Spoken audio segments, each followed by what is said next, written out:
और आइए बात राहुल गांधी की करते हैं। राहुल गांधी जिन्होंने एक बार फिर देश में हिंदू और हिंदुत्व की सियासत को गरमा दिया है।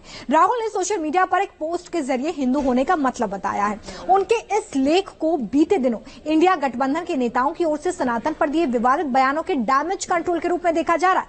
तो ये भी चर्चा तेज हो गई है कि आने वाले 5 राज्यों के साथ ही 2024 के महासंग्राम में कांग्रेस एक बार फिर से सॉफ्ट हिंदुत्व का दांव खेल रही है।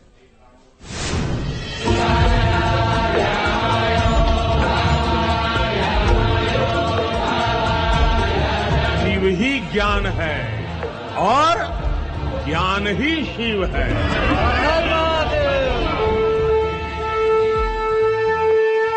आपने शिव जी की फोटो देखी होगी, ये आपने देखा ही है, ये सिंबल देखा है आपने, शिव जी की फोटो में देखा है। इसका मतलब क्या है? आप कहेंगे आशीर्वाद। आशीर्वाद नहीं है, ये अभय मुद्रा है। डरो मत, ये तपस्या का सिग्नल है। अपना काम करो, तपस्या करो, डरो मत। चुनावी मौसम में अक्सर आपने राहुल गांधी को मंदिरों की दौड़ लगाते देखा होगा। उन्हें हिंदू और हिंदुत्व पर बातें करते भी कई बार सुना होगा। भाई और बहनों, हिंदुत्ववादी और हिंदू के बीच में फर्क है। एक बार फिर मौसम चुनावी है।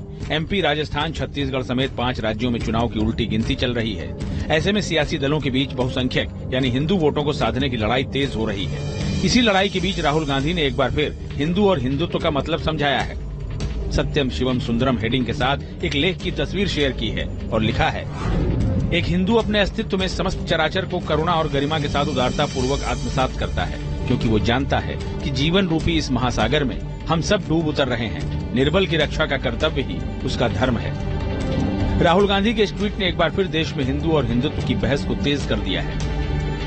जब सनातन संस्कृति, सनातन धर्म के खात्मे को लेकर उदयनिधि स्टालिन का बयान आया तो आपने विरोध क्यों नहीं किया?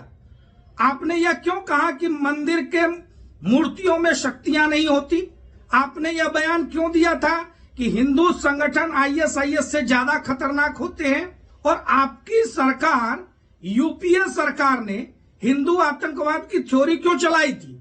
ये सवाल आज देश और देश का हिंदू समाज आपसे पूछ रहा है। देश की राजनीति इन दिनों हिंदुत्व के इर्द गिर्द सिमटी दिखती है। सत्ता पक्ष से लेकर विपक्ष तक हिंदुत्व के एजेंडे पर अपने कदम बढ़ाते नजर आ रहे हैं। फर्क इतना है कि कोई हार्ड हिंदुत्व पर चल रहा है तो कोई सॉफ्ट हिंदुत्व पर। 2014 से इन लोगों का राज है, हिंदुत्ववादियों का राज है, हिंदुओं का नहीं। सही है ना? हिंदुत्ववादियों का राज है, हिंदुओं का नहीं। और हमें एक बार फिर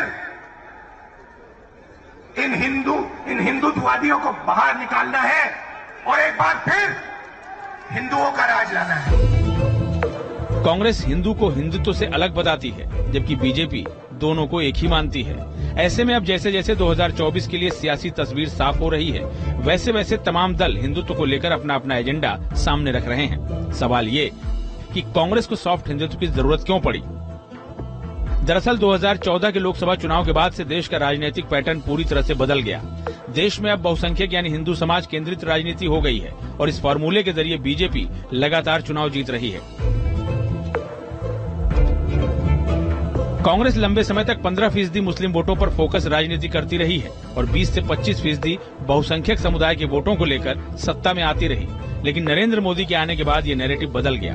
बीजेपी ने कांग्रेस को मुस्लिम परस्त पार्टी के तौर पर स्थापित कर दिया। इसी टैग को हटाने के लिए कांग्रेस ने सॉफ्ट हिंदुत्व वाली राजनीति की तरफ कदम बढ़ाए हैं। 2024 में हार्ड और सॉफ्ट हिंदुत्व की लड़ाई। दरअसल कांग्रेस को समझ आ गया है कि सिर्फ मुस्लिम वोटों के सहारे कुछ सीटें तो जीती जा सकती हैं, लेकिन सत्ता दूर की कौड़ी है। बीजेपी हिंदुत्व का कार्ड खुलकर खेल रही है। मोदी योगी जैसे हिंदुत्व के चेहरे आगे कर चुनाव लड़ रही है, जिसके सामने विपक्षी दलों को मुस्लिम सियासत करने में बहुसंख्यक हिंदू वोटरों के ध्रुवीकरण का साफ खतरा दिखता है। इसी वजह ने कांग्रेस को सॉफ्ट हिंदुत्व की राह पर चलने के लिए मजबूर किया है।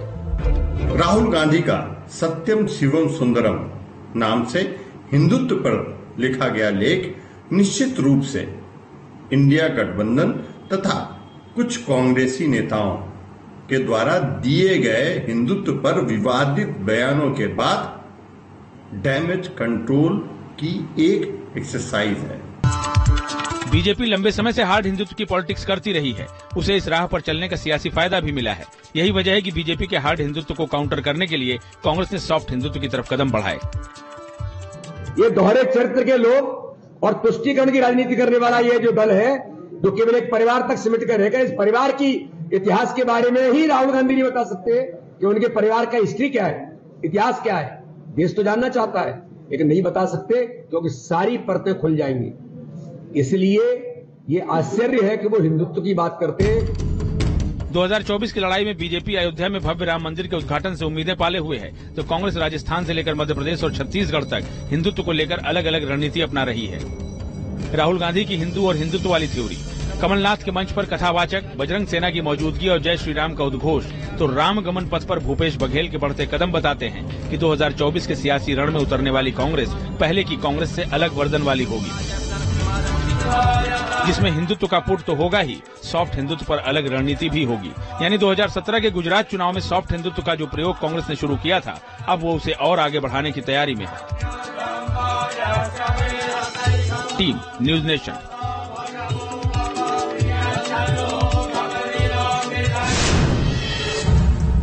तो राहुल गांधी के इस लेख के मायने तो आपने समझ लिए, लेकिन राहुल गांधी न सिर्फ बहुसंख्यक वोटों को साधने के लिए हिंदू और हिंदुत्व की बात कर रहे हैं, बल्कि अपनी ब्रांड इमेज बनाने के लिए बार बार आम लोगों के बीच भी पहुंच रहे हैं।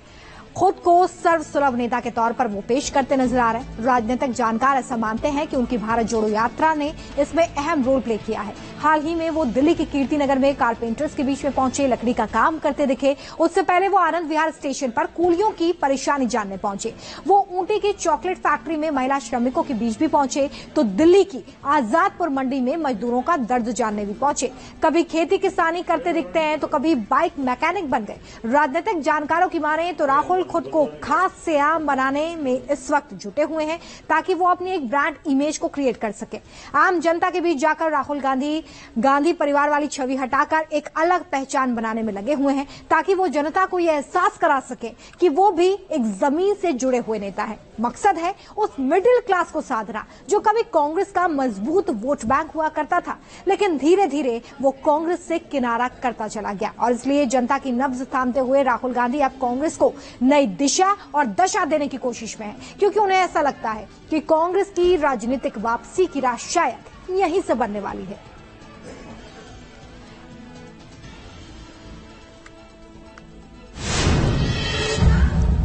और आइए अब आगे बढ़ते हैं, दिखाते हैं आपको